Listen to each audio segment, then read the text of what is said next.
All Hey, right. Happy Friday, everybody. happy Friday. The end to a rather crazy week. And to all of you out there listening, Happy New Year, because I was gone last week. Things were in capable hands with Tony and our guest, Eric Christopher, but I'm so happy to be back. It's been a few weeks since I've Welcome been back. here on Back Catalog, and I've lost track of what day it was. But now See, I know it's Friday at 4. that's how we and know. it and it's time for the Back Catalog listening party. Welcome to the show. I'm Mother Banjo, one of the hosts of the show. I'm Anthony Ihrig, the other host. And today we are so excited because we have Dom Flemons joining us from his new home in Chicago. Hi, Dom. Hey, good to see y'all. How you doing? Good. And I Good. also am Wow. happy to see that your record collection made it with you from DC to Chicago. Oh yeah, every one of the 6,000 I've got right here. It's there's some prime choices in there. I was going to say, I think you are our first guest to rival Dakota Dave Hull's record collection. When he was a guest on the show, he also was in front of his incredible room of vinyl. And yeah, I think you two would have to have a record off to see who would win that contest. And if you're out there listening, welcome to the show. Yeah, happy Friday. Thanks for being here. If this is your first time Happy to Friday, this everybody. if this is your first time to the show, this is where we invite different guest artists to talk about an older record. We listen to the songs, answer your questions, and we just have a good old musical happy hour. That's So right. cheers. Happy Oh, hour. yeah. And it looks like folks are ready to go. Connie from Richfield, Chris, having a Keller Pills from Minneapolis, Anne, Shirley Temple, and Matt from Illinois, and Joe from Minneapolis. Thank you so much all for tuning in today. And I'll ask our guest artist, what are you drinking today, Dom? Well, I don't have any on me right now, but one of my favorite drinks is this St. Bernardus Abbey 12 ale right here. I played at a gig in Grotto in right between Flanders and France and Belgium, and there's this wonderful little bar that had this wonderful ale on tap. So I was got very familiar with it, and then I found it in Chicago. So I now can get it. Well, not on tap, but I don't want to tap out on it. But I'll That'd be just dangerous with that Belgian stuff. Yeah. Oh, yeah, yeah. exactly. Records and ale. For sure. Well, cheers to you, Dom. And Tony, what are you drinking in South Minneapolis? I'm going with the Founders all day IPA. I got to start light. I've learned 4 o'clock. There's still a lot of time before the kids go to bed Right. on Fridays, so I got to keep my hold it all together. Sounds Right, honey? good. Yeah. Well, I see Alan from Dallas says he ran out of tonic. Oh which my gosh. So does that mean you're drinking it straight, Alan? The gin with no tonic. That the party's getting started down there. Well, I'm having a John Prine. I know one of our regular listeners often has a vodka and ginger ale, which is a John Prine. That was his drink. But this is a vodka and ginger beer, so it's a little more spicy. Has some All Gosling's right. ginger beer in there. So well, cheers to you, Ellen. cheers. Cheers to you, Dom, and cheers to all you folks Cheers. out there. This is why we do it, so we can come together and be together. And man, after this week, I didn't think I was gonna keep saying this every Friday, Ellen. I thought we were done with this, like just growing. Like we don't actually say anything, we don't have to, but there was always this kind of collective sigh. And here we are again. Unbelievable, but I'm so happy to be just turning up the music today. Yeah, yeah, and it looks like we also have Joanne joining us from Gold Hill, Colorado. So folks join us from all over. Thank you so much, All and right. we are so excited. Oh, and the Belfast Cowboys, one of Nice. Minneapolis's own. Thanks. Hi guys. So for those of you who might not know Dom Flemons' music, you probably do, and maybe you don't know it because his music has been in films, the Ken Burns documentary, all kinds of places. But I'll let, why don't we start, Dom, by you giving a little brief bio about you, your music, and kind of a lot I know led up to this album that we're going to talk about that came out in 2014, or first came out in 2014. But maybe you can give a little brief bio about your musical history. Oh, sure thing. Well, I started out being a fan of music, and I was drawn into a lot of the early folk music. It's funny enough that you mentioned Dakota Dave Hull, because he and I first met at a very seminal moment in my musical career. So when I was about 16, I started to play the guitar and the harmonica, following behind guys like Dylan. And I happened to get a chance to see Dave Van Ronk at my local folk club back in 2001. And it was about 4 or 5 months before he had passed away.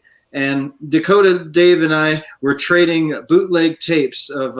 I had a bootleg tape of Dave that I took at the show, and then Dave wanted a copy of it, and then he traded me off the WNYC tribute many years ago. But again, I was a kid at 18 years old, so to meet someone like Dakota Dave so early on was a very special moment. So as I got deeper into folk music, all these type of moments would continue to present themselves in front of me. And in 2005, I left my hometown of Phoenix, Arizona, and began living in North Carolina, where I started the Carolina Chocolate Drops. And we did that group for 9 years. And it's crazy to think that's been almost 7 years, almost 10 years ago since I performed in that group.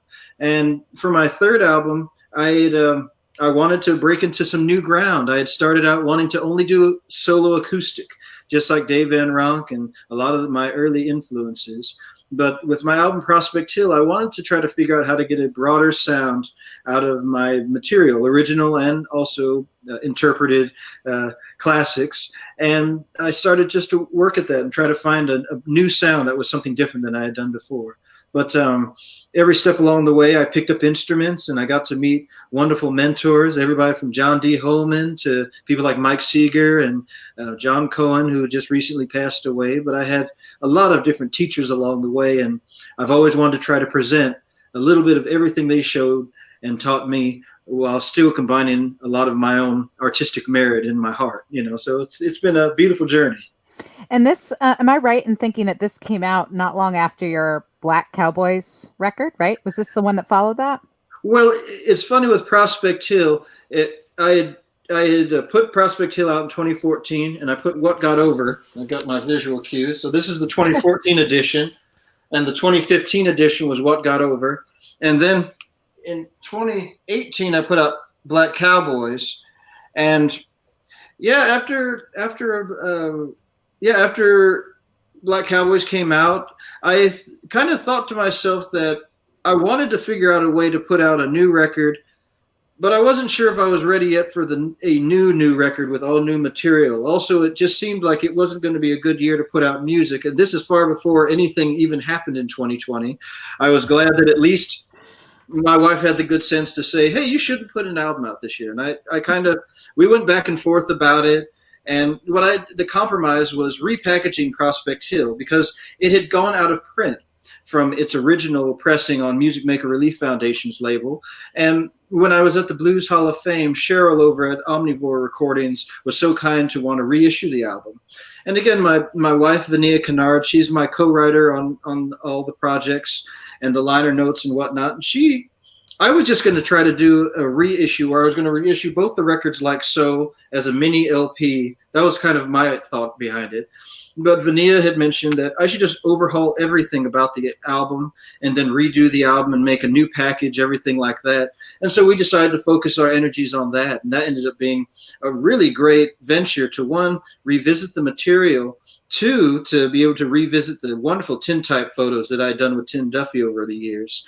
And then also to finally see this package come together with not just one, not just two, but then a third album of outtakes came out of the sessions that originally produced this album. So it was also a big surprise for me. I didn't realize there was going to be so much extra material. So it ended up being just a beautiful whole song cycle, And wonderful. And so what we're going to talk about today is kind of is stuff from the Omnibus version, right? With the three CD set of this album that came out this past year. But again, some of the material, some people might have heard versions of it on one of the earlier releases. So we're going to dig into this, and there is a lot of stuff on there. So I don't know how you decided which tracks to pick, because wow, how many tracks total are on this project? This one has 35 tracks altogether. And even though it seems like a lot of tracks, I will mention that a good deal of the tracks, Prospect Hill focused on a lot of the song material. By the time I got to What Got Over, one of the aspects of my recorded career that I wanted to emphasize was my use of beats. I call it organic beats, but they're beats that are that are played. See, at the time I was doing organic beats, this is before trap music or any of that type of music was popular in the mainstream. So I wanted to take the idea of homemade instruments and homemade beats and try to create a space for creating what the beat stems, which is a big thing that's in hip hop now, where you have all these basic beat ideas and then you elaborate upon them and create your track off of that. So I wanted to do a folk version of that because being a fan of the field recordings of George Mitchell, for example, and one album in particular, Traveling Through the Jungle, I just wanted to take the idea of traditional fife and drum music from Mississippi and Georgia, and I wanted to bring it forward, like I do with all of my material, into a space where a modern folk music audience or even someone who's not into folk music might appreciate it in a whole new way. So What Got Over featured a lot of that. One of the studio managers had mentioned that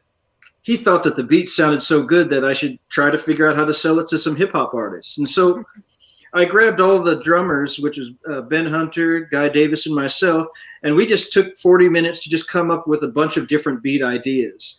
Now, fast forward to after these two albums have come out, I asked the engineer Jason Richmond about material that had not been released before. I found that most of these beats had a unique story that they each told. And so each track is like 20 or 30 seconds. And so don't be scared by 35 tracks. It's actually probably only 22 tracks if you really count it by 4 or 5 minutes, but you know. That's super cool. I got to know though, did you get any takers on the organic beats from wow, man. So if any of you out there listening have connections, yes. I would love it, but trap music ended up springing up basically right after I put Prospect Hill out, and it's turned into its own sort of found art, so maybe one day it'd be beautiful to collaborate, because also I've had my little touches with greatness here and there when it comes to the mainstream. So maybe one day, we'll just have to see. I'll keep on slugging away till they do, though. Well, I know it wasn't in our song list order, but because we've had this nice setup, I'm pretty sure we had one of the tracks lined up already from from the instrumental one, the Grotto Beat. Should we take a listen now? I think for those who are listening, they probably are trying to put the pieces together because they might know you from other projects, and I think maybe just hearing it would tell the story.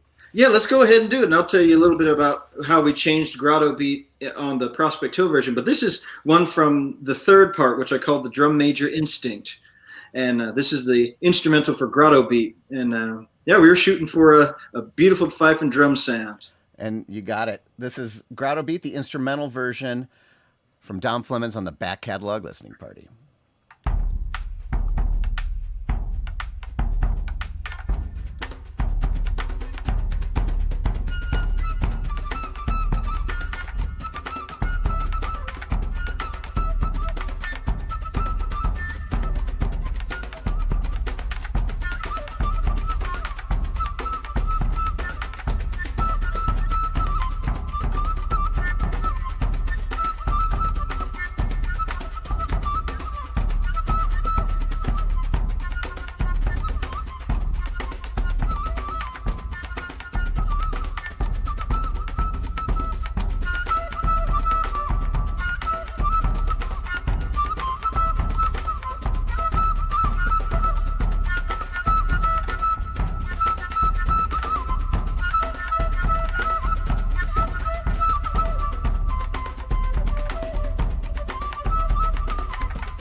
I love that spacey ending. That is Dom Flemons from the Prospect Hill Omnibus. That was Grotto Beat, the instrumental version, and fife, a modern take on fife and drum music. And for folks who might not know, maybe you could sort of tell a little bit about that, about the context of fife and drum music and the significance of that. Oh, sure thing. Well, traditional fife and drum music from Mississippi and Georgia is a folk variant of the colonial style fife and drum that you might see at Colonial Williamsburg or any other, colonial celebration of the spirit of 1776. So you have to think of the drumming tradition heading down into the country, and by the early 1940s, you have Alan Lomax going down to Mississippi as a part of a extensive research project documenting the folk music and the people of Mississippi. Because at that time, Mississippi was in such a transitionary point that they were trying to get the oral histories from the people themselves. So in the course of doing this research, Alan Lomax is given a tip to go visit a fellow by the name of Sid Hemphill, who's living up near Sledge, Mississippi, which I should mention is also where Charlie Pride is from, just since he's passed recently. But so this fellow, Sid Hemphill, was a fife player who also was a banjoist, a bass drummer, snare drummer, and he played several other instruments. And he led 3 or 4 bands in the Mississippi Delta. And so Alan Lomax considered this type of music, of fife and drum, to be a direct link back to Africa that connected with the Americanized colonial music, and it turned into its own type of music that was just raw and rugged. And during the same field trip, he also stumbles across Mississippi Fred McDowell. So it was also a very music-heavy area. So fast forwarding to me, I grew up playing drums in the high school band. I played in a 4 bass drum line. And so when I first heard this traditional music that sounded in this particular way, most people might say, wow, the melody doesn't go anywhere. But as a drummer, I was more drawn to the beat and how the melody held itself together, because that's a 3-part melody. It may not sound like it's a lot of notes, but there's a 3-part melody that goes together to make Grotto Beat in of itself into a certain sound. So when I first recorded that was how it originally was intended. But as I was putting together Prospect Hill, I wanted to go a little farther with it and see where we could go with the people that we have. Of course, I want to mention that's Ben Hunter on the bass drum, Guy Davis on the snare drum, and then I'm playing the fife on that version. Oh, nice. But when we started to try to think about what we would do, Guy started going into this awesome monologue. A lot of people don't know that Guy Davis has a background in rap as being a part of Beach Street, and oh, no way! And so that was his first acting role. And the movie, no? Yeah, he's the main character. That's the thing that's so crazy about it. And so I always bust his chops about this every time I see him, and this was no different. And so I said, Guy, can you give us something? An amazing monologue of some sort that just roll with it. Tell me whatever you feel.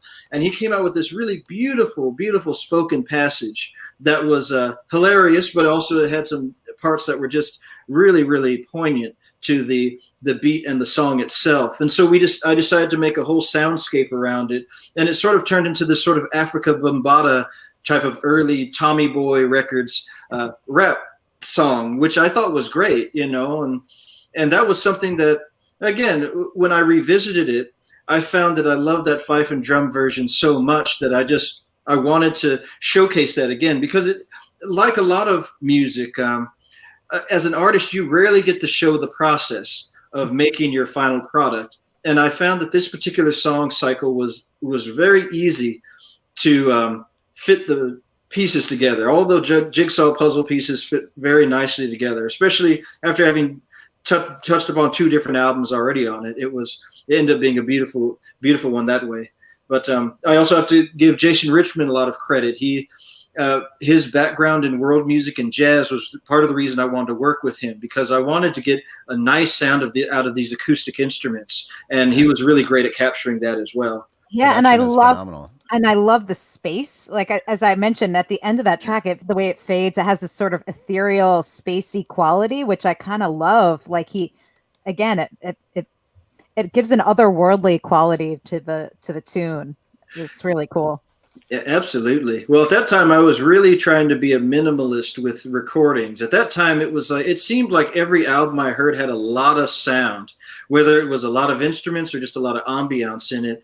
And I'm glad that you mentioned that, because that was something specifically I tried to put into all of my albums in one way. You know, because once I found Prospect Hill worked with having a lot of space, because I think about my favorite albums by people like Willie Nelson.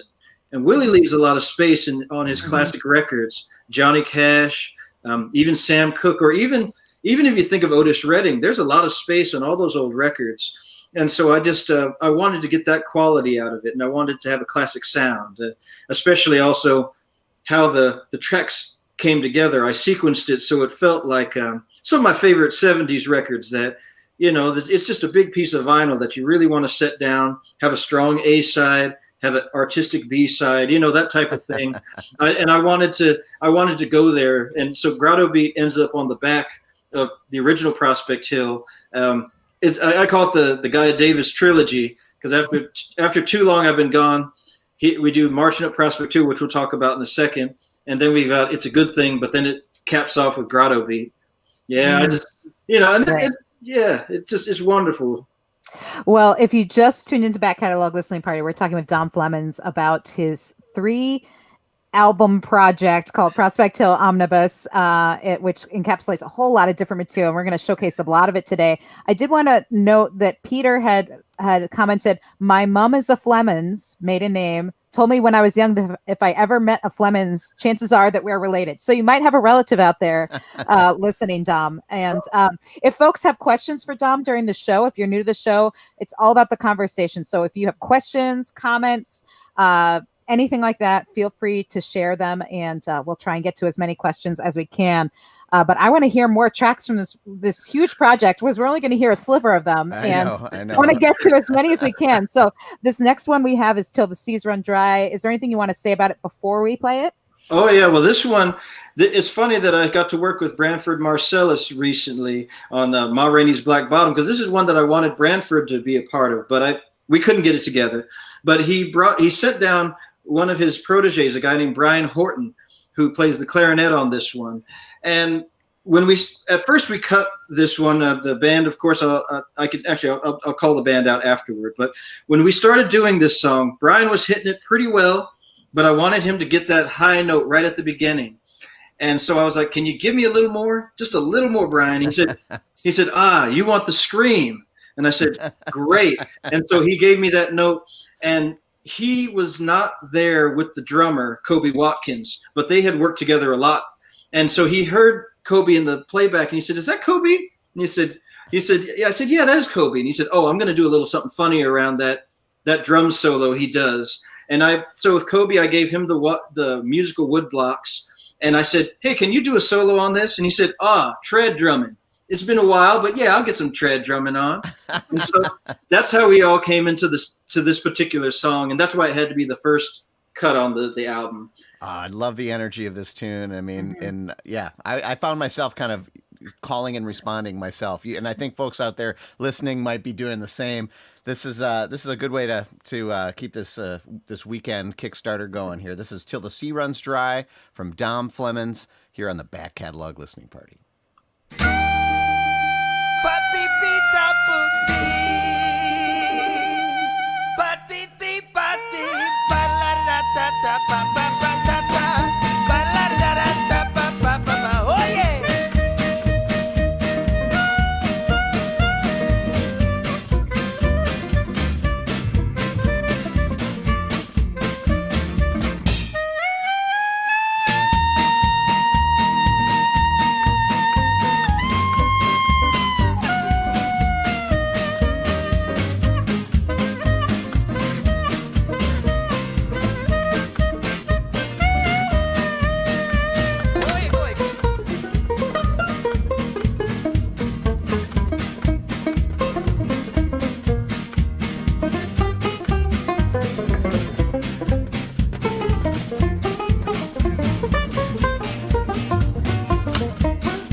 Dom Flemons here on the back catalog listening party with Till the Seas Run Dry from his album Prospect Hill, the Omnibus version, the 3-album version. And man, that got everyone going, and me included. And a lot going on in that tune. So yeah, tell us about the band. You wanted to mention that, and I want to know who's playing what. And I'm assuming that was you on the banjo, but there's some percussion happening. I don't know if that was you too, but tell us about who's playing on this record. Well, with that one, so with Prospect Hill, the original album, one of the things I wanted to do, as I mentioned before, I wanted to be a solo folk performer forever. And with the first option to have a band, I wanted to make sure that I had a band that could get a good folk feel, which is why I got Ben and Hunter and Joe Siemens and Guy Davis and Purife Cresoni all on the first series of sessions. But the second session, I let Jason reach out to a couple of people that he knew that were in the area. And so there was Ron Brendel on the upright bass, and he had played with Charlie Hayden and Mose Allison. Kobe Watkins, who I mentioned before, he's Sonny Rollins' drummer on most occasions. Keith Gans, who's actually playing the 6-string banjo on that one, doing the lead banjo. And Keith has played with Harry Connick Jr. and a bunch of different people. He's kind of a session man. And then there was me. I was playing acoustic guitar on that one. But on part 2, What Got Over, there's an alternate version of Till the Seas Run Dry where I am playing the 6-string banjo. And actually Keith was playing the banjo that's on the cover here. This one is a Gibson GB1 that belonged to Mike Seeger. And so this is one that I've kept around with me. And so one of the other things I've tried to do in my sessions is grab some of the rare instruments I have in my collection and throw them into people's hands so that they can make great sounds out of them. And so Keith on that one, he had never played a 6-string banjo before, but he said he was going to run out and get one afterward because, I mean, what a sound. He tore it up. Yeah, I was actually going to ask about that sort of that style because I was like, it sounds like guitar work, but that makes sense. So that you say a 6-string banjo, so it was being picked more like a guitar. Yeah, and since he's more of a jazzy guitar player, he had his own sort of flavor he lent to it, which of course is something I always try to do in the studio. I never try to dictate how I want my session musicians to play, but I always have a general idea, and then I kind of let them go with it, and then we find the compromise to make it all happen. But for that one, I mean, I was really hard stuck on this folkier version I had that has Guy Davis and Ben Hunter really wailing on it. But once I heard the sound that Brian Horton brought to the whole album, I mean it just was out of this world, and so I was so pleased by that.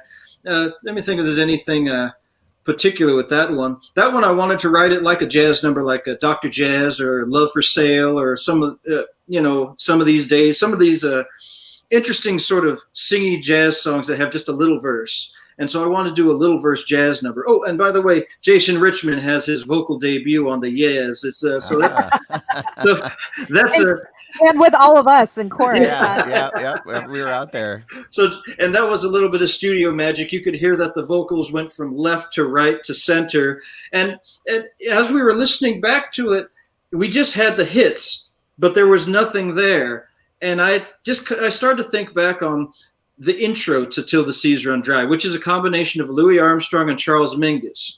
And so it's meant to be kind of a like an Armstrong, but I wanted to get more of a Mingusy sort of, because there was a picture I saw once.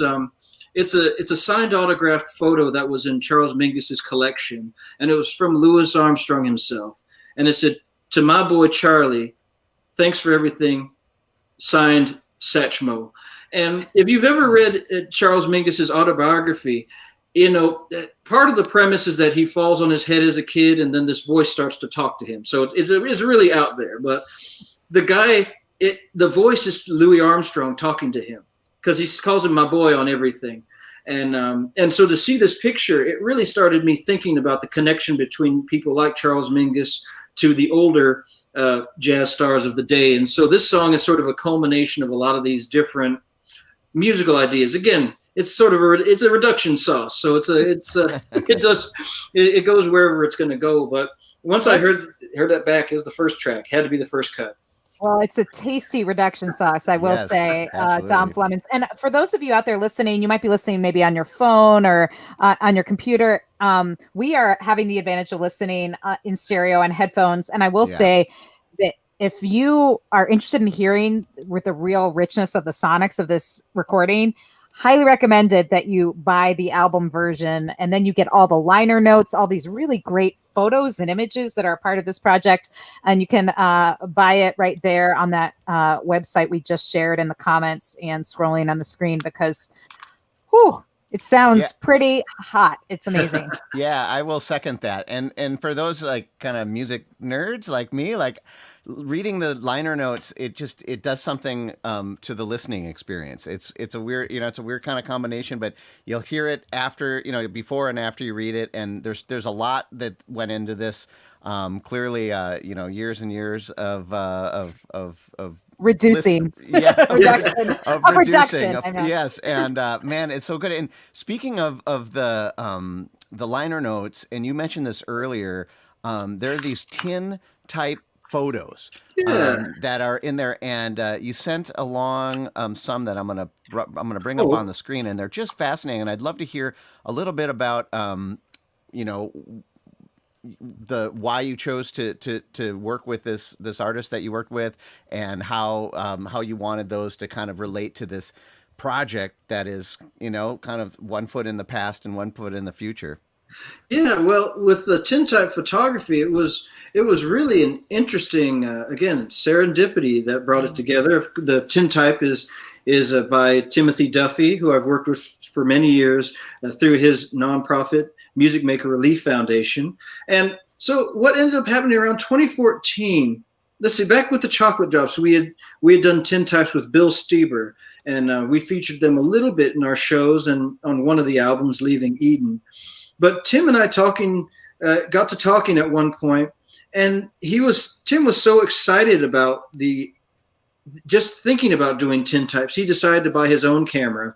And so I happened to be living near the office at the time that he was producing a lot of these tintypes, experimenting with different styles and trying to figure out his niche within the genre. So I did what any good musician would do, which I started first with the things I had seen before. So the first one is a formal portrait with my banjo, Big Head Joe. And I just wanted to do a classic picture that looks like any other all old time musicians would, I got to get the one where I'm holding the instrument real strict. Right. And you had to sit there for 10 minutes. So that's why you have that look in your eye. Well, the beauty with Tim was that he figured out how to reduce it down so it feels like you're taking a normal photograph, even though you're getting these beautiful images. Not to give any details away, because that's he would like to keep that proprietary information. Yeah. And then this one is Joe Siemens and Ben Hunter and myself. This was done at the studio in Durham, and so Tim brought down he brought down the equipment for this one, and we just experimented with anything. I have ones where I have all of my instruments laid out. This one has Big Head Joe again, but this ended up being the cover to What Got Over, and this one had just a nice little. It just had beautiful details, and the one thing about tintypes that is really astounding is that when you create the right light atmosphere, you can just create a dynamic. And especially with these old time instruments, you can really just go into some interesting spaces. And also you can even see on the hat.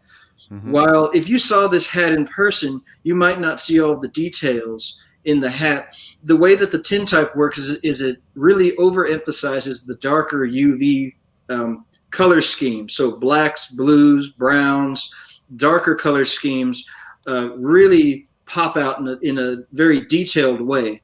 So, for example, this hat looks a lot fuzzier than it is in person, but it gives you a lot to think about when you think of the photographs of the Civil War or even many of the Native American portraits. All of a sudden, you can see that there's a deeper, darker image that's on the screen or is on the negative plate than you're seeing in person. So it automatically translates a lot of the visuals we think of being in the past, and it allows them to present themselves in the future, if that makes any sense. Yeah, You know? absolutely. And of course, Guy Davis is always looking suave every time. You know, And he always has a good hat too. Yeah. what was funny about Guy, he saw the camera come out and he actually had this vest and stuff ready. He came in with a hoodie and a jacket, but it was like Clark Kent. He just boom. He had his fedora and his vest ready and was like, "Oh, we're taking pictures." Bam. Professional right there. I mean, it was beautiful, and just to be able to work with him. This one here is one of 4 pictures where we were documenting my guitar tricks of spinning the guitar in a circle. And so I have one that's under the leg, one over the leg, and one halfway through. And I was glad that they decided for Omnivore to make this into the cover, because what a cool action shot. Mm-hmm. And, you know, even with this one, if you look at my knee, it even shows off the fine details of the corduroy in the pants, which is, again, is something that's not particularly spectacular, but with the tintype, it really overemphasizes the detail and the grit and the grime of life in its own type of way, in a way that I've just fallen in love with these. I got about 150 of these that I've done all together with Tim, just because when he was documenting some of the music maker artists, of course, being a board member, I came there to support, and I always would get a couple of tintypes in just to come up with something new. Like this one I have, actually, I'll be right back. Hold on. I'm going to show you this mask so you can see what it actually looks like. But this was another one that we did right before we put this together. This is cool. So for those of you who are just listening, hopefully we'll find a way that we can share these photos with you online. Or if nothing else, go buy the record. Go buy the record, yeah. So this is what this mask looks like in person. So wow. It has these beautiful, beautiful flowers and designs and whatnot. But you see, this is also part of where the tintype is kind of limited. Those sort of details don't necessarily come up when you're looking at the tintype, but how it's implied in the way that it is, that you angle it or you put the lights and how you end up just capture a little magic. You literally capture a photograph in time. Yeah, I love, and Matt just said, love it in referencing these photos, and I echo that sentiment. I think what's so great is it is kind of a visual representation of what you're trying to do on the record, right? Mm-hmm. Using that space, that, you know, the dark or empty space to emphasize the sound and the light, and it's really. You see different things, just like you hear different things when there's less stuff around it. So absolutely. Beautiful. Well, that was the thing too, is by the time we got to the reissue, Tim had not really gotten deep into tintyping. So we have a couple of tintypes in Prospect Hill, but it wasn't until What Got Over that we got an actual collection of tintypes that seemed like they'd be worthy of a new packaging. So that was also worked out serendipitously in that way as well. Wonderful. Well, I want to get back into the music because, again, we want to get through as many tracks as we can from this 35-track album set, the Omnibus. And the next track I think we're going to do is Too Long I've Been Gone. Is there anything you want to say about this before we dive in? Well, one thing that's been interesting about this song over time is, you know, sometimes when you write a song, you have an idea of what you're going for. And after you play it for so many years in your concert, sometimes an audience member will surprise you with what they took away from it. And this one was one that I wrote about being on the road. And kind of like my jumping off point was, I guess, I can't help but wonder where I'm bound by Tom Paxton. And then also I Ain't Blue by Spider John Kerner. So I love those types of songs that aren't sad songs, but they're also not exactly happy either. And so I was trying to get into that vein, and I just kind of ended up writing this song. And so I played it out for many years talking about it, but it was interesting. I had a lot of veterans come up to me and tell me how much they loved that specific song and how much it helped them as they were traveling on their journey in their service for our country. And I just was blown away. I'd never thought of it as an anthem. of that magnitude. But it was, again, that's why you write songs, just to see where they can go, you know? Yeah. That's what good art does, you know, it touches people in different ways. Yeah. And we'll be curious to hear from you in the comments how it touches you. This is Too Long I've Been Gone from Dom Flemons here on the Back Catalog Listening Party.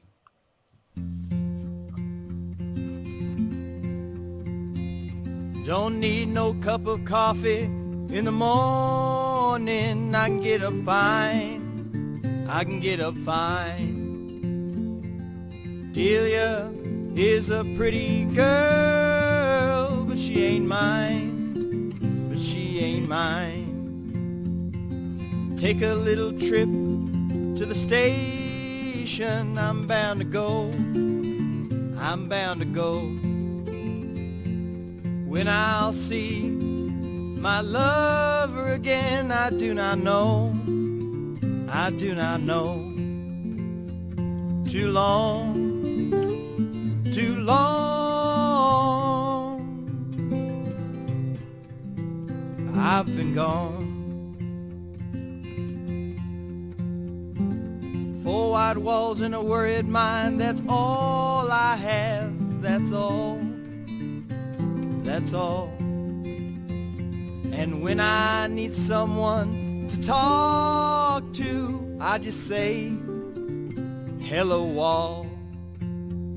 Too long, too long,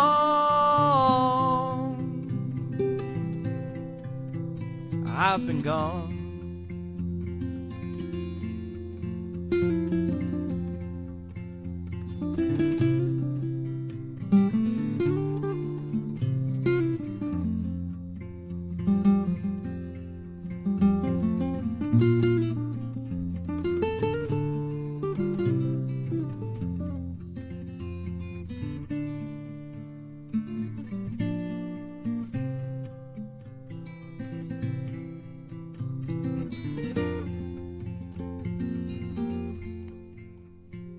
Four winds blow the breeze, wipe my tears away. They say you're fine, you're fine. And when the world seems so far away, I've got nothing left except my mind. Too long, too long, I've been gone. Too long, too long, I've been gone.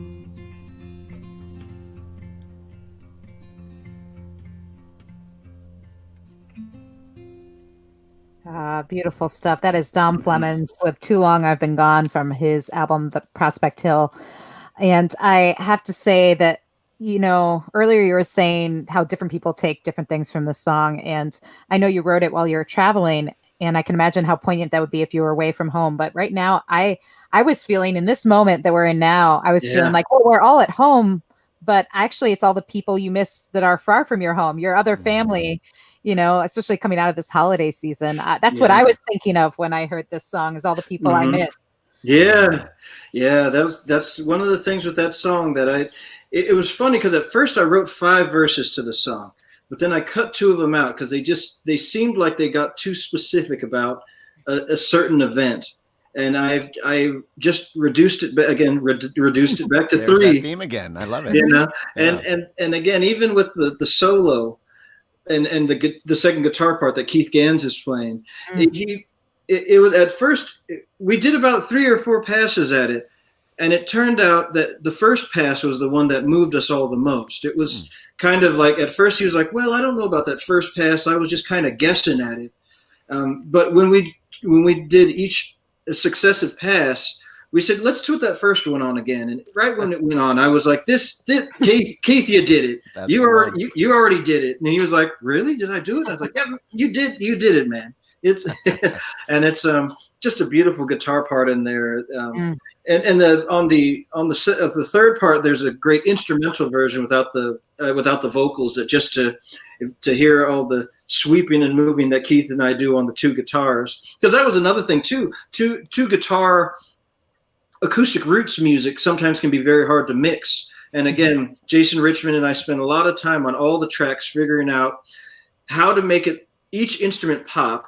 Because especially if you get banjo and guitar next to each other, sometimes they disappear, as you all as banjo players know. Yeah. And some engineers just don't understand that they're not getting a separate, clear sound. And then Big Head Joe is a whole other beast. It's yeah, there's a lot of overlapping frequencies between the guitar and banjo, and I think oftentimes people don't realize how much they do share sonically because they have such a different kind of, And also sound. when there's fewer instruments, each one matters more. It's like when you have a big band, sometimes you can't even hear all the things happening. It's just the combination of everything. It's the salad. Yeah. But when it's this, it's like, no, there's like two sides that are next to each other and they have to be eaten together, but it's it's like you need to hear them each. You need to taste each one, and a lot of folks commenting on it. And by the way, you just made a couple more sales, Dom. Here, Ann, two different Anns. Thanks, Ann. Buying the album, and again, I would say that right now Dom is not touring. He planned a very busy year originally, but he's at home right now. So, if you want to buy more of those records or throw some money in that tip jar, I'm sure he'd be grateful. Because man, this music is doing it for me today, and I know it is for all of you. So it's just what I needed after this week. That's for sure. Well, thank you all so much. And again, thinking of Too Long I've Been Gone, it's amazing that even in this time of isolation, even though you can do a little bit of movement, this idea of isolation, it's beautiful that theme can still continue to move forward in whatever way that the listener hears it. I try to not be too I'm not stingy with my songs. When I've created them, I found as the universal message that whatever it needs to say for whatever it says, and I'm glad it moved y'all in a new way. I hadn't actually thought about that either. And that's Eliza Blue, one of our past guests here on the Back Catalog Listening Party. Hey, Eliza. And great to hear from all of you. And yeah, Matt says Ellen with the food music analogies. Well, it's all tasty stuff. And it all started with Dom talking about the reduction sauce. So that's right. And and there's my mom right there. Oh, hi, Mom. That's great. And we love it when all the family comes together. My parents are out there listening too today, so hello to them. And let's see how many more we can fit in before the hour's up. The next one we have, assuming the next one I think we've queued up, unless you want to do something different, Dom, is Marching at Prospect Hill. Oh yeah, let's go ahead with that one. This one was meant to be a tribute to Sonny Terry and J.C. Burris, and so Guy and I just did a nice little harmonica bones duet in their style. Nice. All right, this is Dom Flemons, Marching Up Prospect Hill on the Back Catalog Listening Party.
Dom Flemons and Guy Davis here on the Back Catalog Listening Party with Marching Up Prospect Hill from his album Prospect Hill. And folks out there really digging this. And I have to say, I've seen Guy Davis do some of that harmonica storytelling is really the best way I can say it, where he'll throw in a whole story about a dog chasing a train, and the whole thing, and all the noises that go along with that. So great stuff.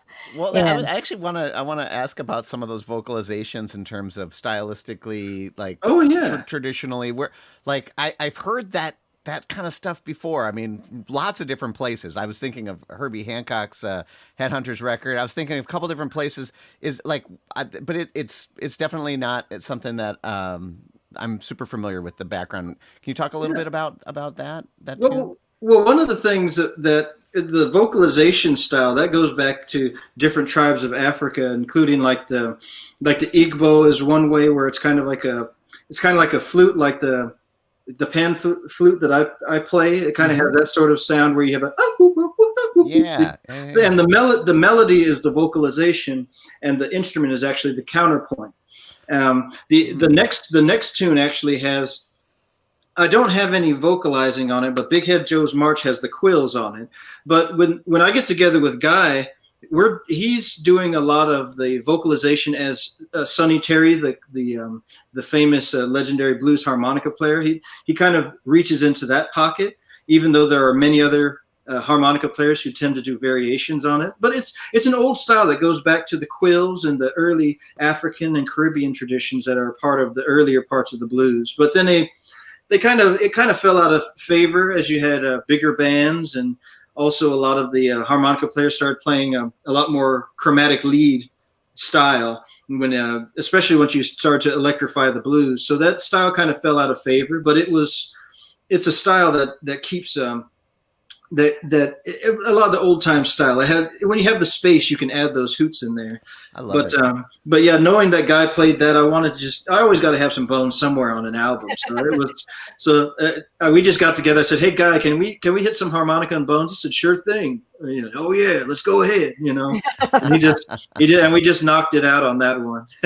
and I will say, if you ever get a chance to see Dom play live, he plays all these instruments, even when he's playing solo. So you'll hear the bones and the putt and the flute and all the different stuff. So again, I know he's doing some live streams here and there. You can check out his website, americansongster.com, and find out where you can see him. But certainly, if you get a chance in person ever down the line, highly recommended to do that. But for now, we have this great music, and so we're going to dig into Big Head Joe's March. And I'm assuming Big Head Joe is that big banjo we saw a photo of earlier. Yep, and this is his theme song. Awesome. All right. Well, let's take a listen to Dom Flemons' Big Head Joe's March on the Back Catalog Listening Party.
Yeah. Wow. And what a sound comes out of that thing. It's That like is deep. Yeah, you feel Holy like the moly. past is like creeping up on you. It feels very ancient sounding, Yeah, and definitely earns its own theme song for Yeah, sure. yeah. Oh, Not every yeah. instrument does deserve a theme song, but that one does. Oh yeah. Absolutely.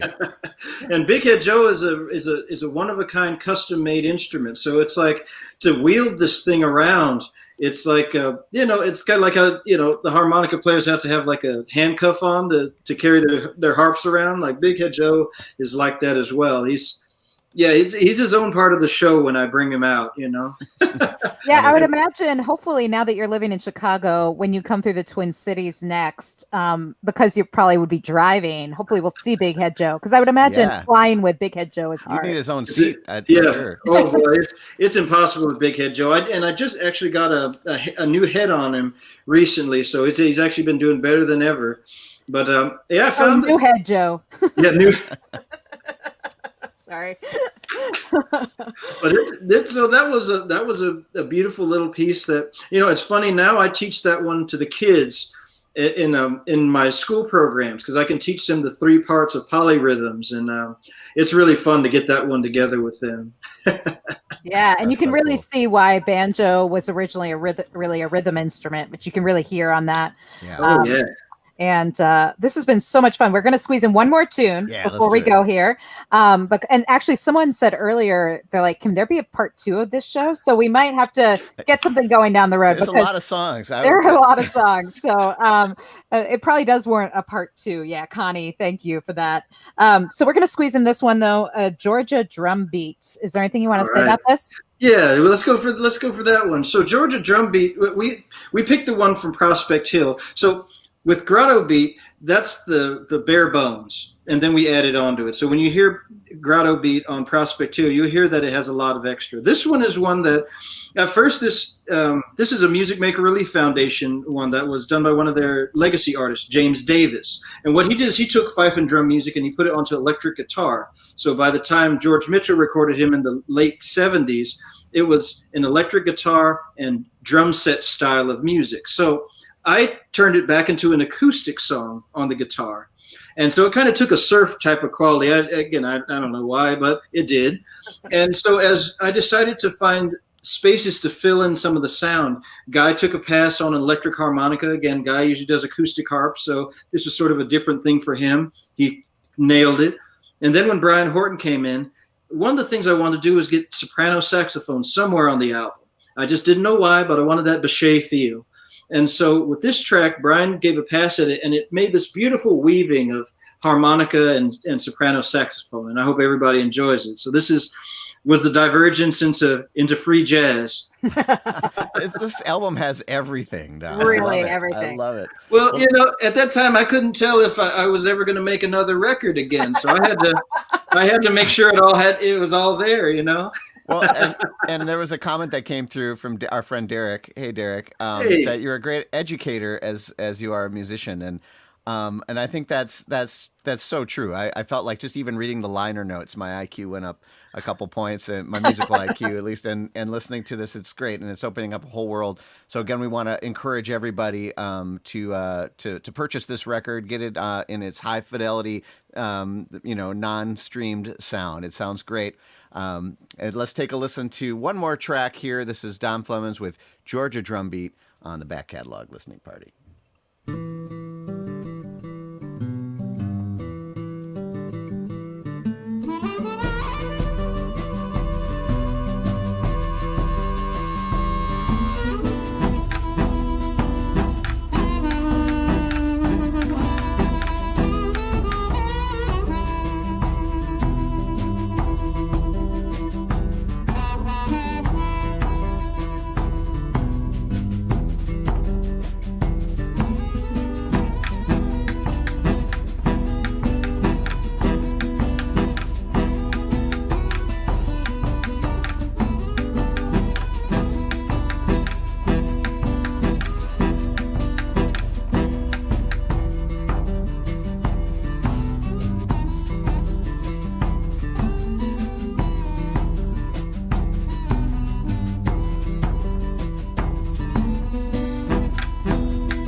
Now that's a way to end the show with that Georgia Drumbeat. And I went to a whole nother plane during that. And I also think this week having a Georgia song also feels pretty appropriate. So Yes.